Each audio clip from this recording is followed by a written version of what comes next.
It was only a scroll, worn, brittle, and barely legible.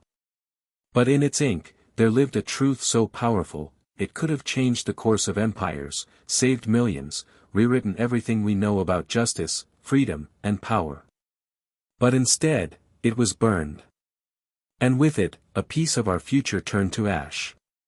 Today, we uncover a forgotten story, of a voice silenced before it could echo. A message lost, not by accident, but by design. What was written on that scroll? Who wrote it? And, who feared it enough to destroy it? Stay with me, because this story is not just about the past.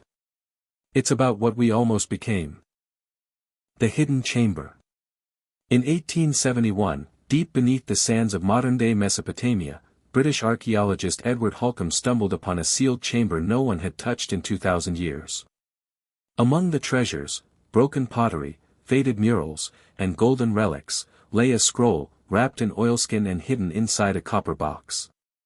Not just any scroll. It was older than any written law, more radical than any ancient doctrine. As Holcomb unrolled it, he reportedly whispered, This is dangerous. But not because it was a weapon. Because it was an idea. The author who should have been remembered. The scroll was penned by an exiled philosopher named Samet of Ur, nearly 400 years before Plato. Samet believed something revolutionary. No man should rule another by bloodline or wealth, only by wisdom proven. He challenged the divine right of kings. He outlined a system where power rotated, where leaders were chosen by the people, even women and slaves had a voice. In a time of empires and tyrants, Samet wrote, A just society is one where every child born knows they matter. If that sounds modern, it's because it was ahead of its time. Too far ahead. The silence of the scholars. Samet's scroll circulated in secret. For years, small schools debated it.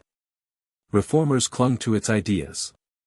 But the kings of Uruk, Babylon, and Assur saw it differently. To them, the scroll wasn't a vision, it was a virus. Royal scholars labeled it blasphemy. The high priests condemned it as a threat to divine order.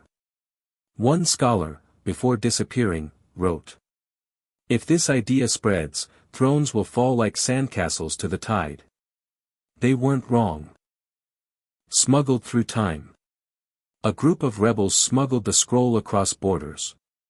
It passed from hand to hand, scribes, monks, wanderers, each copying its contents in secret, risking their lives to keep the truth alive.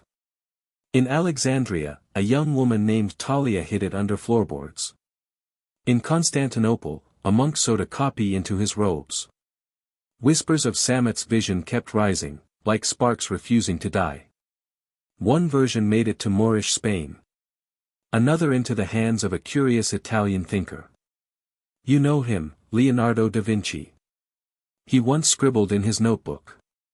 An idea buried in time is like a seed in ash. Give it breath, it may yet bloom. The council that feared fire. But the world wasn't ready. In 1611, during a secret council of church and crown in Florence, a surviving copy of Samet's scroll resurfaced. It was presented as evidence of treason. One bishop read aloud. All power not earned is theft. A king stood up.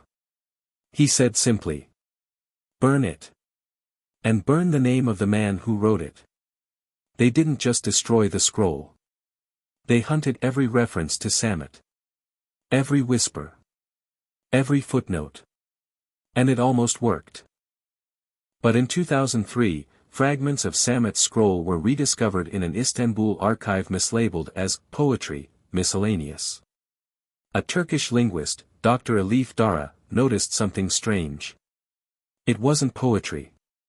It was prophecy. She translated a passage.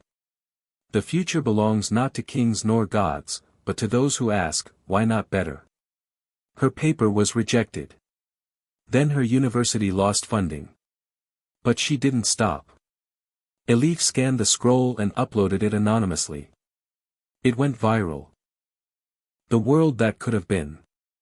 Imagine if Samet's scroll hadn't been burned. What if his ideas had seeded democracy not in the 1700s, but in 400 BCE? What if women voted 2,000 years earlier? What if kings had answered to councils? If power belonged to the wise, not the wealthy? What if the wars we know never happened?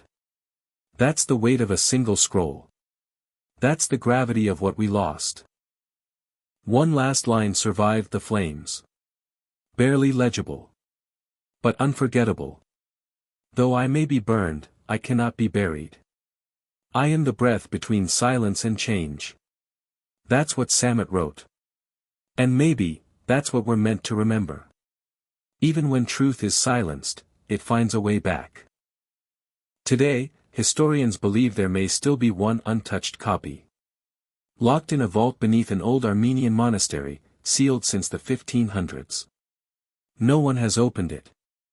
But this year, a new expedition has been approved. What if that vault holds the full scroll? What if Samet's complete vision is waiting, right now? Would the world listen this time? Or, would we burn it again? Ideas are like embers. You can try to stomp them out. But under the right wind, they become wildfires.